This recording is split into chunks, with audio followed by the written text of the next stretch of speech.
दुलाराय भारत हादरनि 130 कोटि सुबुंफोर आइ आफा आदा बाजै फंबाय बिनानाव बे अडिअनि गेजेरजों नोंथांमोनखौ फोरमायनो नागिरदों दि 2020 मायथाइनि 3 एप्रिल खालार खालि भारतनि गाहाय मन्त्रि नरेन्द्र मोदी बिथाङा फोरमायदों दुलाराय मुलुगजोंनो लोगोसे दुलाराय भारतआवबो कर'ना भाइरासनिफ्राय जानाय गिलु बालु मोनसे बेराम COVID-19 नि हेंथायै भारत हादराव मोनसे गिलु बालु थैनाय थांनायखौ लानानै मोनसे दावहा सोलिगासिनो दं आरो बै गिलु बालु दावहायाव जोंनि सुथुर COVID-19 खौ फेजेननो थाखाय भारत हादरनि आरो मुलुगनि गोबां डक्टर्स आरो साइन्टिस्टफोरा गावनि बिसि फिसाय गावनि न' आरो गावनि गथ' गथायखौ गारनानै सानसेयाव 24 घन्टायै खामानि मावगासिनो दं आरो बिथांमोना जाहाथे बै दावहाखौ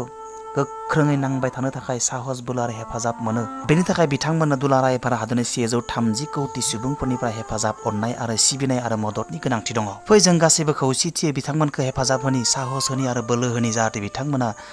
अरायबो खामानि मावलांबाय थानो थुलुंगा साहस आरो बोलो मोनो आरो बेनि थाखायनो भारतनि गाहाय मन्त्रि नरेन्द्र मोदी बिथाङा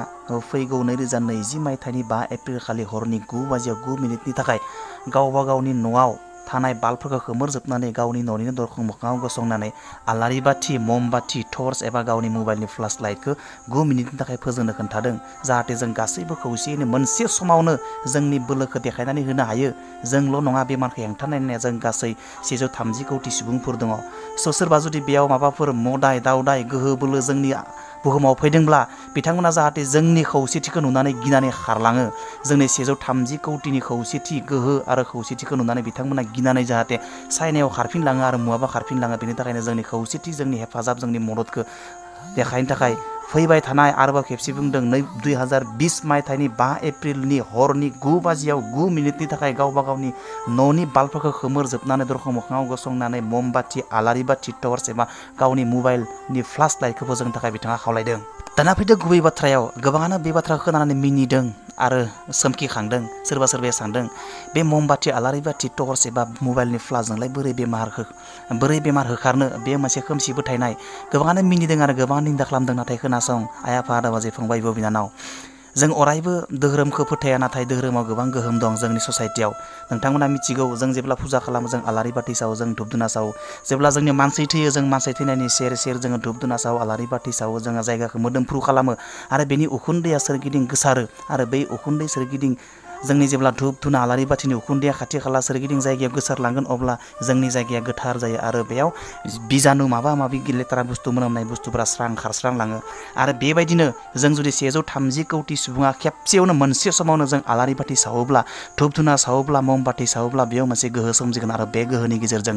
बे बुहुमाव फैनाय मोनसे सिनाय मोनै शक्तिया एबा गोहोआ बे जोंनि ओनसोलनिफ्राय जोंनि हादोरनिफ्राय गैया जालांगोन नाथाय बेनि उनावबो मोनसे सोमोनांथाव बाथ्राया नैबेसो गोबाङानो सानदों आलारि बाथिया थिगैनो दं ममबाथिया थिगैनो दं धुप धुना सावनाया थिगैनो दं नाथाय दरखं मोखाङाव थानानै मबाइलनि फ्लास सेरनायालाय मा गोहोम दं बेलाय नाथाय नोंथांमोनखौ आं बुंनो नागिरदों दानि जुगाव बेयावनो मोननै मोनथाम अपसन होनायनि कारना सोरबा धोरोमनि मानसिया ममबाथि सावनो मोजां मोना सोरबा धोरोमनि मानसिया आलारि बाथि सावनो मोजां मोना आरो सोरबाया ममबाथिबो धुप धुनाबो सावनो मोजां मोना बिथांमोना टर्च सेरनो हागोन आरो दानि गोदान जुगाव ओरैबायदि मानसिफोर दङ धोरोमखौ फोथाया भगबानखौ फोथाया आलारि बाथि सावनो मोजां मोना धुप धुना सावनो मोजां मोना टर्च सेरनो मोजां मोना ओरैबायदि 24 घन्टा मबाइलजों गेलेना मोजां मोनो मडार्न जुगनि टेक्न'लजिनि जों डेभेलप जानाय सेंग्रा सिख्ला दङ बिथांमोनाबो जाहाथे ममबाथि आलारि बाथि टर्च लाइट सेरनो गैयाब्लाबो हायाब्लाबो बायोब्लाबो बिथांमोना जाहाथे न'आवनो थानानै गावनि मबाइलखौनो दरखं मोखाङाव थानानै गावनि मबाइलनि फ्लास लाइटखौनो जाहाथे सेरनानै बै जोंनि बे सुथुरनि हेंथायै नांनाय जायफोरा सिगाङाव थांनानै दङ बिथांमोनखौ हेफाजाब होनो हायो बेनि थाखायनो बिथांमोननि 9 मिनिट जोंनि भारतनि गाहाय मन्त्रि बिथाङा